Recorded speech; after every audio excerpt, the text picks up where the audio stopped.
ተገኝ እናንተ ምንም ያመጣችሁት ፋይዳ የለም። አንቺ ይሁን ይዤሽን ብሄድ ምንም ችግር አልነበረም። ግን እናንተ ጊዜ ጫጫታ እንጂ ምንም የተረፈ ነገር የለም። በእውነት እግዚአብሔር ያው በሄርሜላ እርግዝና አብርሃም ምን ያክል ደስተኛ እንደሆነና ይህንን ነገር እንደሚፈልገው ዛሬም ቲክቶክ ፔጁ ላይ ፖስት ያደረገው ነገር በደንብ ይናገራል። እና ምንም አዲስ ነገር እኮ አይደለም። በነገራችን ላይ የሆነ ሌላ አይነት ነገር እየተሰጠው ስለሆነ ነው ይህንን ነገር እየተናገርኩ ያለሁት ማለት ነው። እና ከዛ ውጪ ሄርሜላ ከአብርሃም አላረገዘችም የሚሉ መከራከሪያዎችን እያነሱ ያሉ ሰዎች ስላሉ ለእነዚህ ሰዎች ጭምርም ምላሽ ስለሚያስፈልጋቸው ይህንን ነገር ማለት ያስፈልጋል ብዬ አስባለሁ። ማን ይህንን ነገር እያስወራ እንደሆነ በደንብ ጥንቅቅ አድርጋችሁ ታውቃላችሁ። እና በእነዚህ 6 እና 7 ወራቶች ውስጥ አብርሃምና ሄርሜላ የነበራቸውን ቅርበት ወይም ግንኙነት በደንብ ታውቃላችሁ። እና በምን ሂሳብ ነው ሄርሜላ ከሌላ ወንድ ታረግዛለች ተብሎ ሊወራ የተፈለገበት ምክንያት ማለት ነው? በፍጹም ሊሆን የማይችልና የማይመስል ነገር ነው። ከዛ ውጭ አላረገዘችም፣ እርግዝና ውሸት ነው ምናምን ለሚባለው ነገር ያው ጊዜ መልሶ ምላሽ ይሰጠዋል። በነገራችን ላይ ማለት ነው የምርም ሳታረግዝ የዚህን ያክል ርቀት እየሄደች ከሆነ መልሳ ልታፍርበት የምትችለው ራሷ ናት። ልክ እንደሆነ ሰው ማለት ነው። ለምሳሌ አረሳ ነው እኛ እኔ አልረሳሁትም። ሁለተኛ ልጅ አርግዣለሁ ብለሽ ማስረጃዎችን ይዘሽ መተሽ ነበር እና የት አለ ሩታችን? እየጠበቅን ነው። ሁለተኛ ልጁ የት አለ? ምን ደረጃ ላይ ደረሰ? አንዳንድ ጊዜ ሾርት ሚሞሪዎች ናችሁ ምናምን እንባላለን እና እኛ ሾርት ሚሞሪ አይደለንም። እንደዚህም መጠየቅ እንችላለን። እና ያው ከእርግዝና ጋር እንትን ተብሎ የሚዋሹ ነገሮች ጊዜን ጠብቀው የሚታይ የሚለወጥ በጊዜ ሂደት ራሱን የሚያሳይ ነገር ስለሆነ መዋሸቱ የዚህን ያክል አስፈላጊ ነው ብዬ አላስብም። ግን ያው አብርሃም እኔ ትንሽ ቅር እያሰኘኝ ያለው በምን እንደሆነ ታውቃላችሁ? በቃ ማንኛውም ሰው ተዋዶ ተፋቅሮ ተጋብቶ ደግሞ መስማማት ሳይችል ሲቀር ይለያያል አይደለ? ከተለያየ በኋላ ደግሞ አዲስ ህይወት ይጀምራል። እኔ ምንም በእነዚህ ነገሮች እንትን አላለኝም። ግን አዲስ የጀመርከውን ህይወት እያስከበርክ አይደለም። ልክ ከዚህ ቀደም እንደነበረው ሁሉ ከሄርሜላ ጋር ባለህ ግንኙነትም በጣም ብዙ ግርግሮች እንዲነሱ ነው እያደረክ ያለው እና ይሄ ነገር ደግሞ ዞሮ ማለት ነው ይህንንም ትዳርህን ሊያሳጣህ ይችላል ማለት ነው። በነገራችን ላይ በብዙ አይነት መንገዶች የሚቀየሩ ነገሮች አሉ። ትዳር ውስጥ ሲገባ ልጅ ሲመጣ ከሄርሜላ ጋርም ልክ በእንደዚህ አይነት መንገድ ተቀጥላለህ ማለት መቻል አይደለም። ስለዚህ አላስፈላጊ የሆኑ ጣልቃ ገብነቶች፣ አላስፈላጊ የሆኑ ንትርኮች መቆም ያለባቸው ለትዳር ወይም አዲስ ለጀመርከው ግንኙነት ማበጀት ያለብህን ገደቦች ማበጀት ባለመቻል ራስን ድጋሚ ችግር ውስጥ ተከታለ የሚል ሐሳቤን ያለኝ እንደኔ ማለት ነው። ይህንን ነገር በደንብ ልታስብበት ይገባል። በጊዜ መፍትሄ ልትፈልግና ልታስተካከለው ይገባል ብዬ አስባለሁ። ልክ ሩታ እንደሆነችው እችም ልጅ ያንተን ልጅ ተሸክማ ከዚህ በኋላ የማይሆኑ ነገሮች እንዲደርሱባት አንተን ፍላጎቱ ያለ አይመስለኝም። ስለዚህ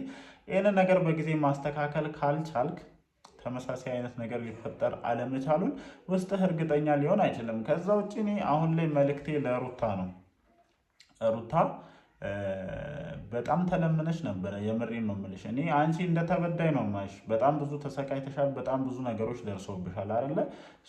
ነገሮች እንዲፈቱ ተፈልጎ የተወሰነ እንቅስቃሴዎች ተጀምሮ ነበር። እሱም ነገሮችን ለማስተካከል ተንቀሳቅሶ ነበር። እንግዲህ ከልቡ ይሁን እንዲሁ ለማስመሰልና ከኦዲየንስ ጋር ያለውን እንትን ለመፍታት ይሁን አናቅም። ግን ከአንቺ ጋር የነበረውን ግንኙነት ማስተካከል እንደሚፈልግና አንዳንድ ነገሮች ልክ ከዚህ ቀደም እንደነበሩት እንዲሆኑ እንደሚፈልግ ደጋግሞ ሲሞክር ነበረ።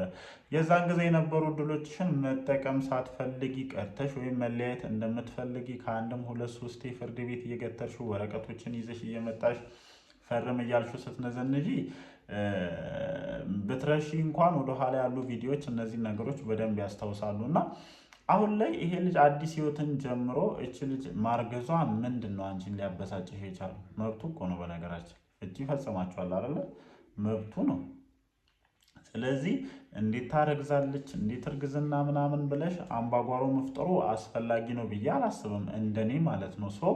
እያደረግሽ ያለሽ ወይም እየሄድሽበት ያለው መንገድ ፍጹም ስህተት ስለሆነ ነው ይሄን ነገር እያልኩ ያለሁት ማለት ነው። እኔ ብያለሁኝ ሩታ ከሆነ ጊዜ በኋላ አብርሃምን የመመለስ ፍላጎት ሳይሆን ያላት በአብርሃምና በሄርሜላ መካከል ያለውን ግንኙነት ማበላሸትና ማጨናገፍ እንደሆነ ግልጽ ነው፣ ሁላችንም እናውቃለን። እና ከዚህ ነገር ምንድነው ልትጠቀሚ የምትችይው ማለት ነው? አሁን ከአብርሃም ውድቀት ማለት ነው ወደ አንቺ እንዲመለስ እንደማትፈልጊ እናውቃለን። እና ከዚህ ልጅ ውድቀት ምንድነው ልትጠቀሚ የምትችው? ይሄ ባህሪሽም ሊሆን ይችላል ምናልባት አብርሃምን ያሳጣሽ ወይም አብርሃም ወደ ሄርሜላ እንዲሄድ ያደረገው። እኔ አብርሃምን ከሄርሜላ ጋር ባየሁት ቁጥር የምሬ ነው ደስተኛ እንደሆነ ነው እየተረዱ ያሉት። በየትኛውም አይነት መንገድ ይሁን እዛ ጋር ብዙ ፋውሎችንም ሰርቶ ይሁን ግን እኔ ከባለፈው ህይወቴ ትምህርት ወስጃለሁኝ ብሎ ነገሮችን ማስተካከል ለሚፈልግ ሰው ከዚህ በላይ ጋጋታ፣ ከዚህ በላይ የእሱን ህይወት ለማበላሸት መሯሯጡ አስፈላጊ ነው ብዬ አላስብም። አንቺም እኮ በቃ በእናንተ መሀል የነበረው ግንኙነት ከቆመ እግዚአብሔር ደግሞ ለአንቺም ልክ እንደዚህ ደስተኛ የምትሆኝበትን ህይወት ይሰጥሻል። አንቺ ደስተኛ እንዳትሆኝ አብርሃም መጥቶ ነገሮችን ቢያደናቅፍብሽ ምን አይነት ፊሊንግ ይሰማሻል? እና በእንደዚህ አይነት መንገድ እየሄድሽ በእንደዚህ አይነት መንገድ እየተራመድሽ ስለሆነ አይሚን አላውቅም፣ ወደ ራስሽ መመለስ አለብሽ ብዬ አስባለሁ። ዛሬ ላይ አይደለም በነገራችን ላይ ይህንን ነገር እየተናገርኩ ያለሁት እኔ ረጅም ጊዜ ሆኖኛል። ወደ ራሷ ተመልሳ ወደ ራሷ ማየት ጀምራ ልጇን በአግባቡ ማሳደግ ትችላለች። እኔ ምሬን ነው። እዚህ ቲክቶክ ላይ የምታውቀው ከሆነ በጣም ብዙ ጠንከር ያሉ ሴቶች አሉ አይደለ?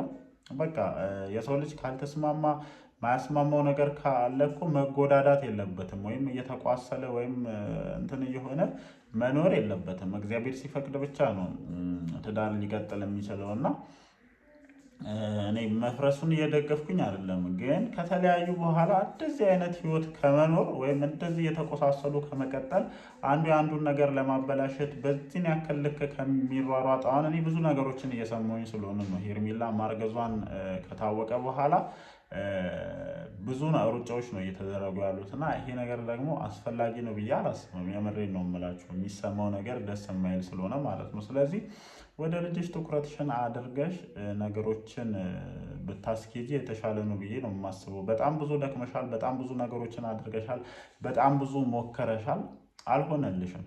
ምክንያቱም ትክክለኛን ነገር እየሞከርሽ ስላልሆነ ነው። በነገራችን ላይ ማለት ነው ትክክለኛ ነገርን እየሞከርሽ አልነበረም። አብርሃም በጣም ደስተኛ እንደሆነ የተመለከትኩ ስለሆነ ይሄ ደስታው ይቀጥልለት። ግን አሁን ማለት የምችለው አንድ ነገር ምንድን ነው፣ አሁንም ህይወትን የማታስከብር ከሆነ አሁንም በአንተ ህይወት መጥቶ ማንም ሰው እንደፈለገ የሚፈነጭበት ከሆነ ሄርሜላ ራሱ ከአንተ ጋር ልትቆይ የምትችልበት ምክንያት ይኖራል ብዬ አላስብም። ስለምትወድ ስለምታፈቅር በጣም ብዙ ነገሮችን ትታግሳለች። በነገራችን ላይ ማለት ነው በጣም ማለት ነው እኔ የመጣችበት መንገድ ስህተት ሊሆን ይችላል፣ ግን በዚህ ልክ ለሰው ዋጋ የሚከፍል እንትን አይቼ አላውቅም። እውነቴን ነው የምላችሁ። በጣም ብዙ ዋጋ ከፍላለታለች። ብዙ ነገሮችን ሲፈጠሩ ወይም ብዙ እነሱን ሊያለያዩ የሚችሉ ነገሮች ሲፈጠሩ ዋጥ አድርጋ ይዛ ብዙ ነገሮችን አልፋለች እና ይሄ ነገር ደግሞ እንዲሆኖ ላይቀጥል ይችላል። ትሪትመንት ትፈልጋለች። የምርም እርግዝናው ሪል ከሆነ ያው ሊሆን የማይችልበት ምክንያት ይኖራል ብዬ አላስብም። አይደለም የዚህን ያክል ጊዜ በፍቅር የቆያችሁ ሰዎች ይቅርና በሆነ አጋጣሚም እርግዝና ሊፈጠር ይችላል እና ያው የእርግዝና ባህሪያቶችን ከሩታ እኔ ብዙ የሩታን የእርግዝና ጊዜ ስላልተረዳህ ምናልባት እርግዝና የሚያመጣቸውን ፊሊንጎች ትረዳለህ ብዬ አላስብም። ከዚህ በኋላ የጸባይ መለዋወጦች በጣም ብዙ ነገሮች ሊኖሩ ስለሚችሉ ልክ ከዚህ ቀደም የራስን ህይወት እንደምታስደፍረው ሩታን ሄርሜላን እንደምታስደፍራት አለ አይደለ? በእናንተ ህይወት ማንም መጥቶ እንደፈለገ ዝቶ የሆኑ ነገሮችን አድርጎ ሲሄድ እቺ ልጅ በዝምታ ታልፋለች ማለት ስላልሆነ መስራት ያለብህም ማድረግ ያለብህም ትልቁ ፓርት ይሄ ነው ብዬ አስባለሁ። ከዛ ውጭ ያው ፋሚሊዎችህ ይህንን ነገር እየተቀበሉልህ እንዳልሆነ ጠንቅቀን እናውቃለን። ለዛም ነው እንጂ ልክ እሷ እንደምትፈልገው ነገሮችን በስነ ስርዓቱ ማድረግ ፈልገ ነበረ። ግን 1 ዓመት ባልሞላ ጊዜ ውስጥ ወይም 2 ዓመት ባልሞላ ጊዜ ውስጥ አባት ድጋሚ ሄርሜላ ቤት ሽምግልና ሊሄዱ እንደማይችሉ ውስጥ በደንብ ያውቀዋል።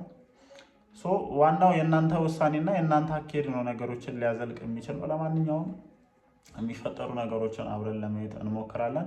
ሰሞኑን ያው በእነሱ ዙሪያ ቪዲዮችን ስላልሰሩኝ ትንሽ አላረለ ረገጥ አድርጌ ብዙ መናገር የምፈልጋቸውን ነገሮች እየተናገርኩ አይደለም። ከዚህ በኋላ ግን እንመጣለን። በደንብ እያንዳንዱ ሀሳብ ላይ ሀሳቦችን እንሰጣለን። ወዳችኋለሁ። ይመቻችሁ።